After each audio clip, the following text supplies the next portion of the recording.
Bon lundi soir, les mordus, en direct avec Raymond pour notre 5e épisode de saison 4 de Ça se passe entre les deux oreilles. Yes, sir. En forme, mon Raymond? Toujours, comme d'habitude. Des belles conversations à venir encore. Donc, je vais présenter Isabelle Richer, notre invitée.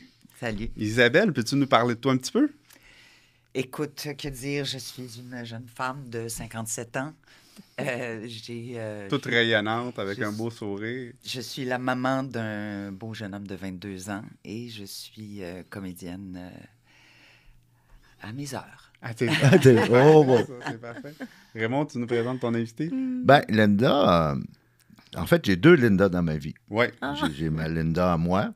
Oui, Puis celle que tu as achetée. Oui, puis j'ai la Linda avec qui j'aime beaucoup travailler à bâtir ses messages, ses histoires, ses conférences, Linda Valade, avec qui on a commencé à travailler ensemble il y a peut-être 2 ans environ. Ouais. On se voyait dans un souper des mordus. Ouais. Puis là, elle disait, faudrait bien un jour. Puis ce jour-là est venu, puis on a eu bien du plaisir ensemble à travailler son beau message. Donc, puis, Linda Valade, bienvenue au podcast. Parle-nous un petit peu de toi.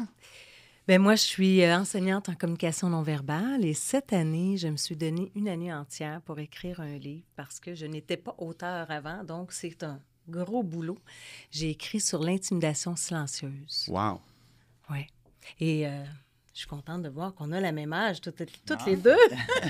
Super, super. Raymond, qu'est-ce qu'on fait avec ça aujourd'hui? Ben, là, c'est rare qu'on ait des femmes. Hein? Ouais. Faut le mentionner. Félicitations. Les femmes sont très gênées de venir à Ça se passe entre tes deux oreilles. Mais à chaque saison, on tord le bras. Là, on n'a pas eu besoin de vous tordre le bras, mais on réussit à en avoir au moins un couple de femmes qui vient nous voir là, par saison. Ouais. Fait que félicitations à vous de venir partager avec nous. Peut-être approfondir un peu sur ce que vous faites, chacune d'entre vous. C'est quoi, coach, ou ce que tu fais, experte en communication non verbale? Puis je sais que tu travailles aussi, on est avec les mordus d'immobilier. Tu travailles beaucoup avec des gens d'immobilier, avec des courtiers d'immobilier. Fait que peut-être un peu approfondir... Bien, l'enseignement du langage non-verbal, c'est beaucoup plus loin que de savoir est-ce que ça pique, qu'est-ce que ça veut dire, le bout du nez, tout ça, les croisements. Ça va beaucoup plus loin que ça. C'est vraiment de comprendre la pulsion de l'autre à travers notre communication. Ce qu'on sait, c'est qu'on a un impact sur l'autre à travers notre propre communication. Donc, la façon que moi, je m'exprime, la façon que je te regarde, s'il y a de l'authenticité derrière, s'il y a du réel intérêt, bien, ça va connecter avec toi davantage que si je joue un jeu. Donc, le langage là, c'est corporel... intimidant. Là, tu me dis ça, puis je te regarde, là, je dis la m'analyse, Non, c'est beaucoup plus dans le... C'est dans le feeling. On a tous la capacité de lire le langage non-verbal. Ouais. De 0 à 2 ans, on l'a tous lu. On communiquait exclusivement à travers ça. Donc, c'est ce que je ramène chez les gens, cette conscience-là, cette sensibilisation-là. Et notamment chez les artistes, vous avez ce don-là, cette capacité-là, parce que vous le travaillez, de vivre l'émotion. Quand vous jouez une pièce, il faut la vivre pour qu'elle puisse être réelle, pour convaincre les gens. Exactement. Donc, c'est pour ça que vous arrivez à nous convaincre dans vos pièces. Dans la vie de tous les jours, des fois, on prend des raccourcis puis on fait semblant de dire « Oh, oui, ça m'intéresse ». Mais dans le fond, ça ne m'intéresse pas. La personne l'a ressenti. Donc, je ramène beaucoup les gens vers l'authenticité de leur message pour être sûr que leur communication non-verbale travaille dans leur sens, dans le sens là où ils veulent aller, dans l'authenticité, dans... Voilà. Donc, ça permet d'aller plus vite dans nos relations interpersonnelles. Tout à fait. Oui, parce que c'est intéressant ce que tu dis, parce que comme comédien, moi, ça m'est déjà arrivé d'écouter une émission qui s'appelle « De garde 24/7 », où est-ce qu'on suit des médecins... Puis moi, comme comédienne, je trouve ça fascinant parce que, bon, évidemment, il y a des gens qui reçoivent des mauvaises nouvelles. Tu sais, ça se passe dans le milieu hospitalier, on suit des médecins avec des patients.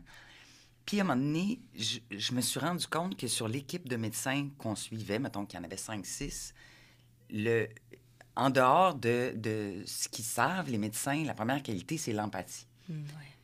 Puis, ils ont tous un discours empathique quand ils rencontrent les patients.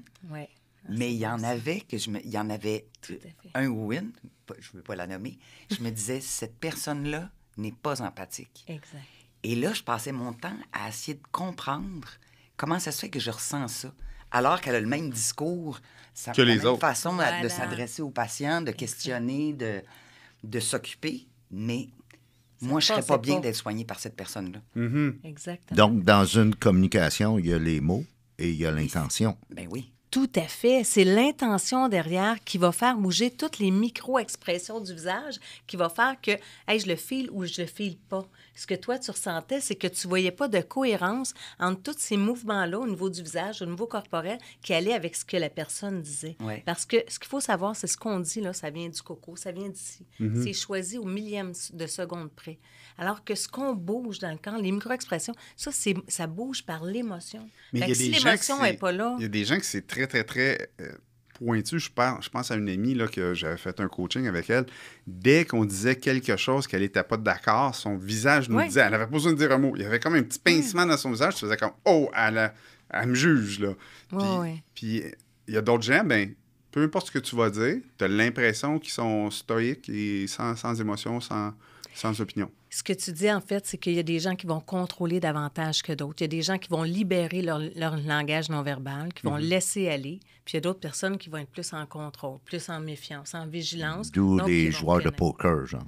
Exactement, exactement. C'est pour ça que pour s'aider, les joueurs de poker vont mettre une casquette, des lunettes. Vont se cacher, exactement, pour pas que leurs micro-expressions, qui sont incontrôlables, puissent trahir leur émotion qui vivent au moment présent. Non, c'est sûr que mon amie, elle n'aurait pas été bonne au poker. Donc, j'ai le goût de nous demander à Isabelle, comme comédienne, est-ce que tu dois rentrer dans l'intention pour... Ah, mon Dieu, oui, c'est la première affaire évidemment, de croire ce qu'on vit, mais de rajouter des couches. Moi, souvent, je donne l'exemple. À un moment donné, j'avais joué un personnage. Au moment où est-ce qu'on rencontrait les deux personnages principaux, deux personnages féminins, moi, mon personnage avait formé comme avocate la jeune avocate. On avait été très, très, très proches, la distance a fait que quand je suis revenue après un congé de maladie, quand je reviens, elle a pris du galon, elle a pris de la place dans le bureau, et là, ça devient très conflictuel entre les deux. Donc, la série commence, c'est très conflictuel. Fait que moi, mon défi, ce que je disais à l'autre comédienne avec qui je jouais, c'est le conflit il est là sur papier, dans les répliques, tout ça, mais il devient intéressant dans la mesure où est-ce que ces femmes-là se sont aimées profondément. Ouais. Fait que, mais c'est très, très abstrait comme comédienne de dire, il faut qu'au départ, c'est pas la même chose de jouer un conflit avec toi si je t'ai jamais vraiment aimé ou si tu m'intéresses pas. Mais c'est pas le même conflit tout à fait. avec un ex ou avec une grande amie avec qui tu n'es plus ami pour X raison. Mais ça fait beaucoup plus mal un conflit avec quelqu'un que tu as déjà aimé qu'un conflit avec quelqu'un sur le coin de la rue parce qu'il n'a pas fait son c'est stop. ça, donc... 2 secondes après, c'est fini, là. Donc, c'est abstrait, qu'est-ce que tu rajoutes à ton jeu, mais il y a certainement quelque chose à rajouter parce que sinon, un conflit pour un conflit, c'est pas intéressant. Non, zéro. Fait que c'est toutes ces couches-là... C'est là où vous excellez dans aller chercher l'émotion réelle, aller s'imprégner de cette émotion-là. Oui. Ça, c'est une question qui m'est souvent posée. Ils me disent, mais si la communication non verbale, on ne peut pas la jouer, comment ils font les comédiens? Bien, je dis, eux, c'est ce qu'ils travaillent, c'est ça leur art. C'est de vivre l'émotion pour pouvoir la transmettre. Oui, puis sans la... Tu sais, des fois, quand on joue un personnage qui est malveillant ou qui est... Tu sais, on se fait demander, hey, tu te fais dire, c'est vraiment une chipie ou c'est une hypocrite ou tout ça. Tu dis, moi, comme comédienne, je peux pas la juger parce qu'elle a des raisons pour être comme ça. Fait que faut que je trouve pourquoi cette fille-là est comme ça, sans jugement. Parce que si je la juge, je vais faire... Va bien, Ben non. Est-ce que tu as besoin de te raconter l'histoire avant de raconter l'histoire? Oui. C'est ça, hein? Oui, donc, non seulement de se raconter l'histoire, mais ça va au-delà du scénario. C'est que, tu sais, tout dépendant des personnages, des fois, tu as besoin de t'expliquer pourquoi elle est comme ça. Donc, on va appeler ça un jardin intérieur, de dire, c'était probablement une petite fille qui était toute seule à l'école, puis pour telle raison, puis tu vas trouver comme un moteur de qu'est-ce qui fait qu'elle est devenue ça, cette femme-là. Ou, fait que, des fois, c'est souvent fait avec les auteurs. Donc, là, tu pourras me corriger si je suis dans le champ, là.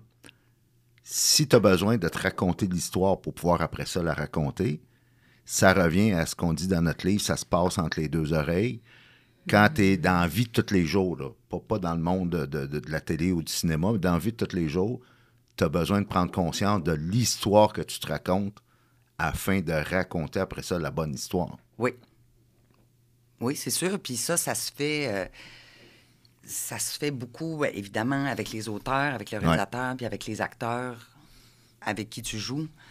Parce que Parce que c'est comme un match de tennis. Tu as beau, toi, te la raconter, ton histoire chez vous, mais tu joues pas tout seul. La balle, elle revient pas comme tu veux. Fait que t'as beau, tu peux, Ouais. travailler tes shots au tennis, sauf que quand tu joues au tennis, t'attends la balle, puis c'est l'autre qui te l'envoie. Fait qu'il y a ça aussi. C'est vraiment un travail d'équipe. Fait que, dans le fond, sur un plateau, là, c'est pas vous arrivez chacun de votre bord, puis vous commencez à... J'ai mon texte, ton texte, on part. Il y a vraiment des réunions de dire, ben mon personnage, c'est ça, c'est comme ça, c'est comme ça. Comme là, je commence un projet. C'est important là, de bien puis... comprendre le portrait global, pas juste la mini-situation. Oui, puis c'est important, c'est primordial parce que le résultat, c'est l'ensemble des petites contributions de chacun. Mm-hmm. Tu sais, comme là, je commence un projet. Hier, j'ai rencontré le réalisateur pour la première fois. Fait que là, on a parlé des textes, puis de tous les personnages, pas juste du mien, des dynamiques, de qu'est-ce qu'il veut faire. La synergie est importante. Ouais. Le contexte. Puis la semaine prochaine, je vais rencontrer les autres acteurs. La créatrice costume, elle aussi, elle a une vision. Fait que c'est toutes ces discussions-là, en amont, qui contribuent au résultat. Oui. Intéressant. Très intéressant. C'est intéressant. Linda, quand tu vas faire des conférences dans des bureaux de courtiers immobiliers ou dans des gros regroupements, si on veut, là, peu importe la bannière, qu'est-ce que tu constates? Parce que ça fait un petit bout que tu fais ça, là. Ouais. C'est quoi la dynamique? C'est quoi les défis que ces gens-là vivent et qui sont peut-être pas conscients? Puis toi, tu arrives avec ton message pour le faire prendre conscience. Oui, je pense que souvent, les gens, on pense qu'on est caché derrière nos faux semblants. On pense que ça passe. Tu sais, c'est un peu le sujet de l'intimidation silencieuse. On a l'impression que parce que je ne le dis pas, ça passe. Les gens ne s'en aperçoivent pas. Que je peux ne pas être intéressée, je peux ne pas... et que les gens ne le verront pas. Fait que c'est vraiment faire prendre conscience de le message que tu véhicules à ton client. Là. Tu y crois-tu vraiment ou tu y crois pas? Es-tu là vraiment pour l'aider ou tu es là pour faire ta semaine? C'est complètement différent. Quand tu es là pour aider, ben, tu as justement cette dose-là d'empathie qui va venir puis qui va faire que tu vas créer une relation avec l'autre. Fait que tout le temps la relation avant la business. Crée une relation avec ton client. Sois là pour les bonnes raisons et tout ton langage non-verbal va travailler dans ce sens-là aussi avec toi. Puis après ça, tu sais, crée un espace de confiance. C'est vraiment ça parce qu'on est habitué de faire des raccourcis puis arriver tout de suite au but. Fait que malgré que la synergologie, c'est une science, tu n'as même pas besoin de l'étudier, tu as juste besoin de prendre conscience de c'est quoi ton message, ton intention. Oui, tout à fait. Mais c'est ce que je dis, hein, je suis là pour ramener des choses qu'on sait déjà, mais qu'on ne sait pas qu'on sait. Ouais. Qu'on sait déjà, mais qu'on ne sait pas qu'on sait, c'est exactement. Vrai. C'est tout Parce à fait c'est ça. inné, tu sais, je ne sais pas si c'est inné, là, je pense que c'est inné de déchiffrer les expressions des autres. T'sais. Il y a des gens qui sont meilleurs que d'autres, justement, probablement parce qu'ils en prennent conscience et ils l'analysent. Tout à fait. Mais je pense que c'est naturel dans la relation. Mais il y en a qui sont plus sensibles à ça, je pense. Tout à fait, tout à fait. Pourquoi, mettons, si tu es un groupe et il y a une nouvelle personne qui se joint, le lendemain, tu vas dire pas des bonnes vibes. Ah ouais, pourtant, il est fin. On a deux réalités différentes. Ouais. Bien, il y a comme deux catégories d'individus. Il y a les gens qui sont plus intuitifs, qui, eux, vont se laisser guider par qu'est-ce qu'ils ressentent. Puis ce qu'ils ressentent est directement lié à ce qu'ils voient inconsciemment, souvent. Oui, c'est la ça. lecture des émotions. Ça passe un 25e de seconde, mais notre inconscient les voit, même si notre conscient ne le voit pas. Donc ça nous influence. C'est pour ça qu'on a beaucoup d'impact. On a beaucoup de... Les gens vont se faire une opinion sur toi à travers des choses dont tu n'as même pas le contrôle consciemment. C'est à travers ce que tu ressens, ce que tu vis. Ouais, okay? ouais. Donc, tu as des gens qui sont intuitifs, qui vont se fier à ça. Tu as des gens qui sont très rationnels. Exactement ce que tu viens de mentionner. Tu as des gens qui disent, quoi, ce qu'elle a dit, c'était bien, son message, tout ça était cohérent. Mais ça, c'est ce qu'on voit, ce qu'on mesure de façon logique. Mais ce n'est pas ce qu'on ressent. Donc, les gens qui sont plus intuitifs, tu sais, on entendait souvent les gens dire, il y a le pif, lui, pour les bonnes affaires. Il y a un bon feeling, un bon ressenti. Bien, c'est des gens qui se laissent guider davantage par ce qu'ils ressentent. Alors que les gens qui sont plus logiques, cartésiens, bien, souvent, peuvent se faire plus flouer parce qu'ils vont aller juste avec les chiffres, juste avec le visible, mais moins avec le ressenti. Puis la vraie communication, on la ressent. L'idéal dans un partenariat ou dans une organisation, c'est d'avoir les deux. Tout à fait, tout à fait. C'est là qu'on s'élève quand on s'associe avec des gens qui ont notre complément. Mais quand on dit, on ne peut pas plaire à tout le monde, là, mais il y a de ça beaucoup parce que, des types différents, Tu sais, quelqu'un qui est très expressif avec quelqu'un qui va capter beaucoup ces choses-là, bien, il va chercher un message différent que l'autre personne à côté qui capte moins les petits signes plus fins. Ouais, mais là, on est plus dans le relationnel. Là, on est plus dans le relationnel et c'est bien parce que c'est vrai que d'office, on peut dire « Ah, je m'entends moins bien que cette personne-là », mais souvent, c'est notre complément. Donc, quand on en prend conscience, on va dire « Bien, j'ai tout avantage finalement à collaborer avec lui parce qu'il est différent ». Et là, on est dans une sphère relationnelle. Quand on est dans une sphère de pouvoir décrypter l'autre de façon plus intuitive ou plus logique, c'est un peu ce que je disais tantôt. On est capable de reconnaître l'authenticité des gens plus par rapport à notre feeling, à moins d'être formé. Quand je forme des gens qui sont très logiques, très cartésiens, là, eux ont un bénéfice supplémentaire parce qu'à la fois, ils sont capables maintenant d'associer la lecture de façon logique. Par exemple, ils vont dire « Écoute, ce qu'il dit, ça tient, mais par contre, quand il le dit, qu'est-ce qu'il a fait? » Bien, il s'est balancé par en arrière.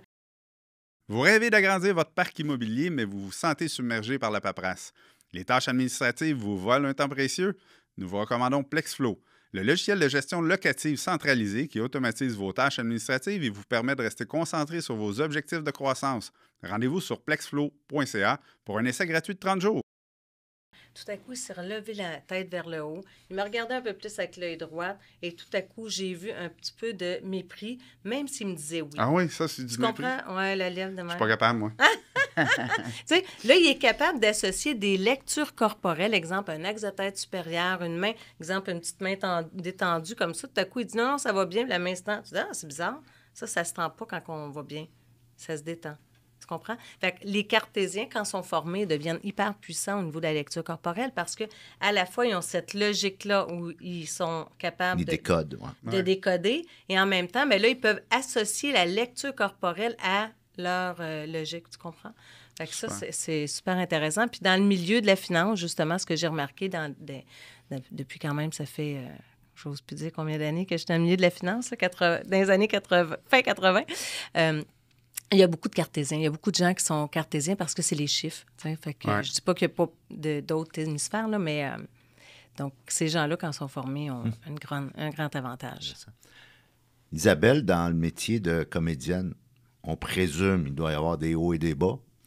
Et comment tu fais, si on revient à notre thématique de notre podcast, ça se passe entre les deux oreilles, comment tu fais pour négocier avec tout ça puis réussir à, au travers les défis, te raconter les bonnes histoires? Qu'est-ce que tu veux dire par me raconter bonnes histoires? Ben, quand arrivent des défis, quand vient l'adversité, dans la vraie vie, là, tu sais. Tu sais, moi, j'ai été très privilégié. Depuis 30 ans, j'ai pas mal tout le temps travaillé. OK. Mais comme là, je viens d'avoir une longue période où j'ai pas travaillé. C'est un métier où est-ce que tu es tributaire du désir des autres. Mais juste pour... tu sais, on en parlait à la maison. Toi, tu trouves que tu n'as pas travaillé, mais nous, on t'a vu quand même un peu partout. Ben oui, mais ça fait 2 ans et demi que je l'ai fait, cette série-là. Notre impression à nous, c'est que tu travailles tout le temps parce ben que, en plus des nouvelles séries, il y a les reprises. C'est comme notre podcast, ça. C'est ça. Les gens pensent qu'on est tout le temps en arrêt de micro. On fait ça juste une couple de fois par année. Mais c'est important, cette perception-là, parce que tu as un long bout que tu n'as pas travaillé. Mais le public, lui, il se dit, coudonc, elle travaille tout le temps, elle. C'est là le défi, vous autres, de garder ça sain entre les deux oreilles. Oui, mais moi, c'est ce qui m'a marqué. C'est particulier. Tu sais, mettons, une des raisons pour laquelle moi, je me regarde plus à la télé, c'est parce que il y a quelque chose dans ce métier-là. D'abord, tu es tributaire du désir des autres. Donc, tu passes des auditions, tu es refusé. Des fois, tu l'as. Des fois, plus souvent qu'autrement, tu ne l'as pas, là, de façon générale. Tu passes la première heure et demie de ta journée devant un miroir. T'as un Kodak d'en face pendant 13 heures. Ouais. Fait qu'aller me regarder une fois que je suis rendu chez nous, là, à un moment donné... Là, ça suffit. Non, moi, en tout cas, personnellement, ça me prend, cette affaire-là. C'est pour ça, moi, que je fais pas tant d'entrevues ou de quiz puis tout ça. C'est pas par... c'est juste parce que moi, j'ai besoin de pas être devant la caméra. C'est bien en masse, là. Quand je fais une série... C'est pas vrai que le vendredi soir, je vais aller faire la fureur. J'ai eu ça dans... Tu sais, je veux pas me regarder dans le miroir, je veux pas m'écouter à la télé. Je veux... faire autre chose. Ouais. Parce que sinon, c'est... Et tu es en train de nous dire que... Puis ton outil de travail, en plus, c'est toi-même. Ben ouais. Exact. Une comédienne de ton expérience, avec ta crédibilité, va quand même se faire refuser parfois en audition. Ben oui, mais là, j'en passe plus tant d'auditions. Okay. Mais est-ce que, de façon générale, ça arrive? Ah oui, j'en ai passé une, là, il n'y a pas longtemps, je ne l'ai pas eu. OK. Ben oui, c'est sûr. Je pense c'est quoi la moyenne d'à peu près les... Hey, je ne saurais pas te dire. Je ne saurais pas te dire parce que, tu sais, comme là, maintenant, là, comme dans tous les domaines, là, il y a de moins en moins d'argent. Donc, la préparation pour une série ou un film, c'est de plus en plus court. Donc, ils font passer de moins en moins d'acteurs en audition. Ouais. Si j'ai 4 personnages à caster, avant, il y avait des semaines et des semaines de plus pour toute la préparation. Tout préparer ça. Donc, au niveau du casting, ils pouvaient voir 25 gars pour un rôle, alors qu'aujourd'hui, ils vont aller vers du monde qu'ils connaissent. Est-ce que ça l'effet pervers de rapetisser le milieu?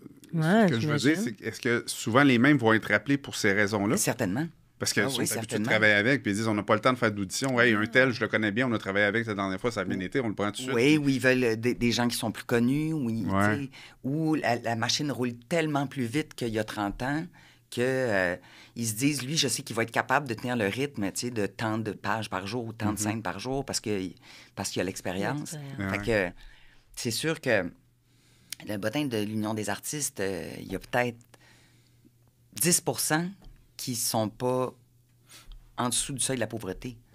Parce que grâce à leur art. Oui, les autres font autre chose. En complément. C'est ce que d'autres invités nous disaient là, du showbiz. Ils sont obligés d'avoir d'autres. Ah oui, tout à fait. C'est tellement une réalité qu'on ne voit pas, nous, de l'autre côté. Non, on a l'impression que c'est tous des multimillionnaires qui passent à la télé. Tu passes à la télé, t'es riche. Exactement. C'est la même chose dans le monde des coachs, des conférenciers, des consultants, puis probablement des investisseurs immobiliers. Ben, c'est vrai que les investisseurs immobiliers doivent travailler très, très fort comparativement à ce que les médias et la rumeur veut, parce que, tu sais, on pense qu'on collecte des loyers le premier puis c'est fini, mais c'est pas vrai, là. Ça brise, ces immeubles-là. Il y a de l'entretien à faire, il y a une cédule d'entretien à préparer, il y a beaucoup de fiscalité à prévoir, puis de comptabilité. Fait que c'est une job à temps plein, là. Ouais. Intimidation silencieuse. D'où ça vient? Puis c'était quoi l'élément déclencheur que tu t'es lancé dans ce projet-là? Bien, en 2013, quand j'ai démarré Verum pour faire des formations exclusivement en langage corporel, donc le langage silencieux, je me suis aperçue, les mandats que j'avais, c'était de faire progresser les équipes. Donc, soit améliorer la satisfaction de clientèle, les ventes, la cohésion, etc. Puis je me retrouvais tout le temps dans une salle de... Puis là, ça me fait rire parce qu'il y a sûrement de gens qui ont passé dans mes salles qui vont entendre ce que je vais dire, mais c'est des kings, c'est des gens qui font du financement aux entreprises, c'est des gens qui réussissent bien dans la vie. Et c'est des gens qui ont des fortes personnalités. Ouais. OK? C'est des winners, c'est des gens qui fonctionnent bien. Donc, je me retrouvais dans une salle avec une trentaine de personnages comme ça et je voyais qu'il y en avait qui prenaient beaucoup plus de place que d'autres. Et ça, moi, pour arriver à mon mandat, il fallait que tout le monde collabore, il fallait que j'ai accès au cerveau de tout le monde. Fait qu'il fallait que je donne de la place même à ceux qui ne parlaient pas. Fait que je m'apercevais qu'il y en a qui faisaient de l'intimidation silencieuse, c'est-à-dire qu'ils faisaient des blagues sur les propos d'un autre, ils pouvaient soulever la tête, faire « Oh, on sait bien ». Tu sais, des petits comportements comme ça. C'était des comportements inadéquats qui étaient présents, puis je m'apercevais qu'à cause de ça, je manquais la présence de certaines personnes. Fait que tout de suite, dès les débuts, en 2013, là, c'est pas d'hier que je parle de ce sujet-là, j'ai commencé à parler d'intimidation silencieuse, je leur disais « C'est quoi ces comportements-là? » Et c'est eux qui me les disaient. Ils me disaient, bien, c'est ça. Parfait. Bien, ça, vous êtes conscient qu'on le fait consciemment. C'est pas sans le savoir que vous faites ça. Donc, à partir de maintenant, on arrête ça. S'il y a quelqu'un dans l'équipe qui le fait, vous allez vous aider, vous allez vous entraider entre vous parce que ça faisait en sorte que j'ai des gens qui étaient visés, qui n'osaient pas parler, mais j'ai des gens qui ne parlaient pas au cas d'être visés. Ils ne donnaient pas leur idée, ils ne collaboraient pas dans l'équipe parce qu'ils disaient, d'un coup, je dis quelque chose, puis que le comique dans le coin se moque de moi. Mais c'est bien parce que ça devient plutôt un jeu de se le rappeler. Oui. Puis tout le monde collabore. Exactement. Ça faisait de la place. Puis tu sais, il faut se dire une chose, c'est que des leaders comme ça, des fois, on dit que c'est des leaders négatifs, mais c'est des leaders. Donc, si on les prend, on les tourne un peu. Ils ont juste besoin d'être coachés un petit peu, puis changer l'angle, puis c'est fini. C'est tellement puissant parce que... Puis souvent, l'enjeu là-dedans, c'est que ces gens-là, c'était des gens qui étaient puissants, c'est des gens qui réussissaient bien, donc qui ne se faisaient pas recadrer par la direction. Parce qu'on disait, c'est mon meilleur vendeur, c'est mon meilleur producteur. Mais quand on le recadrait, ce qu'on arrivait à faire, c'est qu'on avait le potentiel de tout le monde. Oui, c'est ça, parce qu'ils disent souvent, quand les gens qui réussissent le plus, c'est pas, ce que tu accomplis, mais ceux qui réussissent le plus, ils seront pas intimidés ou ils n'auront pas peur des autres qui sont forts. Au contraire, ils vont les amener avec eux. Exactement. Fait que ça faisait partie de mon rôle parce que mes programmes de formation, c'était comme j'allais... j'étais avec eux autres toute l'année. J'y allais à tous les mois à raison de 3 heures. Donc, j'étais vraiment fréquente. Là. J'étais là... c'était récurrent. Mon affaire, je revenais. Fait que je parlais de ça dès le début et je le ramenais après. Fait que c'est de là que ça vient, Raymond. L'intimidation silencieuse, j'ai nommé ça comme ça au tout début. Et c'est drôle parce que j'ai commencé à en parler en 2013. Et en 2023, j'ai parlé de ça avec une organisation en milieu scolaire, puis on dit il faudrait tellement que tu nous écrives de quoi. Puis c'est comme ça qu'est né le livre. Puis là, j'ai dit OK, je vais l'adresser aux enfants. Puis en cours de route, j'ai dit mais non, il faut que je l'adresse à mon public, qui est le corporatif. Et finalement, bien, avec tout ce qui se passe au niveau de la planète, avec les objectifs de développement durable, on parle d'intégration, de diversité, d'inclusion et tout ça. Fait que je dis il faut aussi que je l'amène dans ça. Fait que ça m'a pris c'est pour ça que ça m'a pris 1 an. Mais ce qui m'a fait sourire, c'est que quand j'ai commencé à écrire en 2023, j'ai tapé intimidation silencieuse. La seule chose qui sortait sur tout le web, c'est l'article que j'ai écrit en 2016. J'ai dit, il n'y a jamais personne qui en a reparlé après moi. C'est fou, hein? C'est fou quand même. Puis là, tu vois, après, je me suis amusée à aller... Le temps de mon écriture, j'ai eu plusieurs interviews avec le HEC, avec ISARTA et tout ça.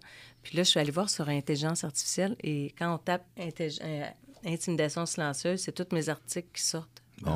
Ça veut dire qu'il n'y a personne qui en avait parlé. Mais pourtant, c'est une réalité, là. C'est de l'intimidation. On sait que ça existe, mais on ne veut pas en parler. Non, mais elle est vraiment bonne, hein, parce que moi, j'ai tout le temps plein d'idées, puis à chaque fois, je vais voir sur Google si ça existe déjà. Ça existe déjà. C'est drôle. Mais tu sais, je me suis posé la question, pourquoi que c'est moi qui en ai parlé? Parce que c'est quand même, tout le monde sait ça. Mais as-tu vécu l'intimidation quand tu étais plus jeune, dans ta business? À peine. Tu sais, des petites affaires, là, tellement rien à comparer à ceux qui en ont vécu réellement. Au niveau du travail, oui, à un moment donné, tu t'élèves, puis tu arrives en réunion, tu veux donner ton opinion, puis il y a des gens qui vont se moquer, le cœur te va vite demain, tu veux prendre la parole, le cœur débat. Tu sais, j'ai vécu des petits trucs comme ça, mais rien de suffisant pour dire, OK, je vais écrire ça. Je pense que la raison pour laquelle je suis allée là, c'est vraiment que mon expertise en langage corporel, c'est du langage silencieux. Ma sensibilité par rapport à l'humain, moi, je suis une hypersensible, je pleure à rien. Je veux pas qu'il y ait de mal sur la planète. Fait que ma sensibilité par rapport à l'intimidation, ben, a fait que les deux ensemble, ben, j'ai décidé d'écrire quelque chose sur l'intimidation silencieuse pour diminuer l'intimidation. Parce que l'intimidation silencieuse, c'est dans mon champ d'expertise. C'est du langage non verbal. Oui, puis c'est très insidieux. Exactement. C'est très insidieux, puis c'est plus difficile à nommer, de dire à quelqu'un. Oui, parce que, tu sais, l'intimidation, une bonne tape sur la marboulette ou crier après quelqu'un, puis des propos violents ou inappropriés, c'est facile à cibler. Mais de l'intimidation silencieuse, comme tu dis, lever les yeux en l'air, toujours à répétition, mais ça devient difficile entre les deux oreilles de la personne qui le vit, là. Exact. Puis c'était pas nommé. C'est exactement ce que tu dis. Le fait qu'il n'y avait pas de nom, les gens ne pouvaient pas le nommer, le reprocher. Je suis revenue de France en novembre dernier avec une femme d'affaires, puis elle me disait, on parlait de mon livre parce que j'allais en parler dans une société là-bas, puis elle me dit, écoute Linda, c'est fou là, ça fait des mois que j'ai un enjeu dans mon entreprise, j'ai une femme qui fait de l'intimidation silencieuse, je ne savais pas comment intervenir, mais là, je le sais, là j'ai un mot, parce que tant que c'est pas nommé, c'est comme irréprochable. Quand tu dis à quelqu'un, pourquoi tu me regardes comme ça, il dit quoi, j'ai rien dit. Tu fais comme, ouais, c'est vrai, il n'a rien dit. Ouais. Fait qu'on attend qu'il y ait une insulte ou on attend qu'il y ait un coup. Puis c'est la même chose qui se passe dans les écoles. On intervient juste là. Bien, c'est l'escalade. Moi, j'en ai vécu quand j'étais jeune, puis tu sais, solide. Là. Chaque jour, j'avais peur de la fin des classes parce que je devais courir, sauter des clôtures. Puis, tu sais, de vivre ça, j'ai laissé les autres faire ça. Exact. Parce que, tu sais, j'ai quand même une carrure plus grande que les autres. Ouais. Puis pourquoi ça s'est rendu jusqu'au cou? C'est parce que j'ai pas mis mon pied à terre nulle part. Moi, j'aime les gens, j'aimais ça, l'école. J'aimais ça arriver et avoir des amis. Puis j'ai laissé ces gens-là m'intimider, sûrement avec l'intimidation silencieuse. Avant. Ils ont ouvert la porte, ils ont rentré intimidation faible, moyenne à élevée. Ah oui. Mais si on dirait que tu as lu mon livre. C'est tout à fait ça, Jocelyn. Ben, moi, je serais curieux de savoir. C'est le précurseur à l'intimidation verbale et physique. Isabelle, on avait un épisode précédent du podcast, un ancien lutteur. Puis la lutte, ben c'est un spectacle. Ouais. Et moi, j'ai été comme étonné d'apprendre toute l'intimidation, puis dans les vestiaires, puis à l'extérieur du ring, là, dans leur écosystème à eux, le monde de la lutte. Comment, entre lutteurs. Entre eux autres, comment justement Fait que dans le fond, ce qui se passe dans les cours d'école se transpose dans les bureaux, dans les salles de conférence. Alors, dans le monde de la télé, là, dans le monde des comédiens et des comédiennes, moi, j'ai pas... ça fait 30 ans que je fais ça. J'ai jamais senti ça. OK. Moi, je me suis déjà retrouvée, on était 3 à passer une audition pour le même rôle, puis c'était comme, OK, celle qui l'a, paye le champagne aux autres, mais c'était amical, ouais? Wow. oui. Puis, tu sais, moi, j'ai fait une série qui s'appelle Trauma, où est-ce que j'étais médecin.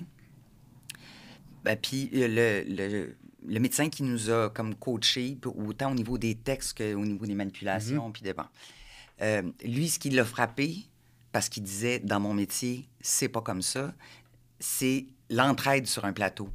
Que l'acteur qui va dire à un autre, c'est correct, aimes-tu mieux, es-tu plus à l'aise si je la dis en rentrant? Puis l'accessoiriste, veux-tu que je vais te... Tu sais, comme lui, ça l'a frappé à quel point c'est beaucoup pas... de respect entre les personnes, beaucoup de... Bien Mais sûr je pense que c'est une culture, ça, qui existe dans certains milieux où est-ce que probablement il y a plus ou moins d'intimidation parce que les gens n'ont pas laissé ça rentrer.